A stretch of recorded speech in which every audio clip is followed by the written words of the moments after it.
Pra nossa alegria.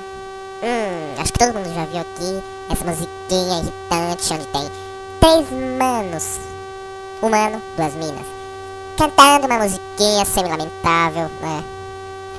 E eu fico imaginando que as pessoas gostam de ver aquilo e gostam mesmo e vêm bastante. E eu me pergunto, jovens, por que ver aquilo? Agora, quem vê me faz uma pergunta. Por que não sai da cabeça aquela bosta? Impregna, é que nem mancha de esperma no chão. Fica aquele bagulho, sua mãe passa o bagulho lá, ela pergunta, filho, o que foi isso aqui? Você responde que foi suco de laranja que caiu. Muito criativo sua resposta. Agora eu quero falar dos negros que cantam essa musiquinha. Tá todo mundo lá cantando feliz, tá a menininha, a mãezinha e o moleque tocando violão. E ela começa com aquela voz de pinguim rabado, começa lá a cantar, você vai ouvindo. E a mãe dela começa a dar acompanhar, começa o irmão dela também. E aquela mulher, mano, olha pra filha e pensa, meu Deus do céu, o que eu criei aqui na minha casa, não é mesmo? E, velho, é triste que quando eles dão uma pausa fenomenal, assim, aí vai lá, vai recomeçar a música de novo e o menino solta pra nossa alegria. E a mãe sai de perto, mano, com aquele bucho de cerveja, de comida mesmo, ou de gorda. Sai com raiva, só porque o moleque quis entrar na música e aquela indecente menina começa a cascar o bico, né?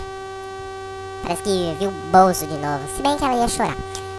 Começa a cascar o bico e eu me pergunto, por que, mano? Isso é bullying, velho. Porra, deixa o neguinho cantar em paz. Não tô tendo preconceito, viu? Neguinho é uma forma de expressão que eu uso com todo mundo. Pega neguinho, tá ligado? Eu falo com todo mundo. Não vem me processar, seu babaca. E o cara não pode nem cantar, mano, que a mãe já sai de perto daquele bucho e a filha fica lá, rindo, parecendo uma indecente, uma pinguim rabada. Porra, deixa lá. E qual é o motivo dessas celebridades da internet? Esses vídeos, né? Esses dias aí teve a vaca fé da puta que cagou no homem. É bosta pra tudo quanto é lado. É bosta na cara, bosta no braço. E qual é o motivo disso tudo? Depois eles irem para a Eliana. É lá onde se encontra aquela turminha que faz sucesso na internet. Que depois todo mundo esquece, não vê o Pintinho Pio? Quem lembra que é aquele gordinho hoje em dia, mano, né? Ninguém, mano, pô. Mas agora estão dizendo aí que a Sueli é novo ídolo do Brasil, eu concordo. Mas eu concordo que o Jefferson é mais. Pra mim ele deveria estar ocupando o lugar do Justin Bieber, mano. Jefferson no lugar do Justin Bieber seria todas as realizações dos meus sonhos. Se você também concorda, dá um favorito aí, dá um joinha, principalmente se inscreva no canal, tá?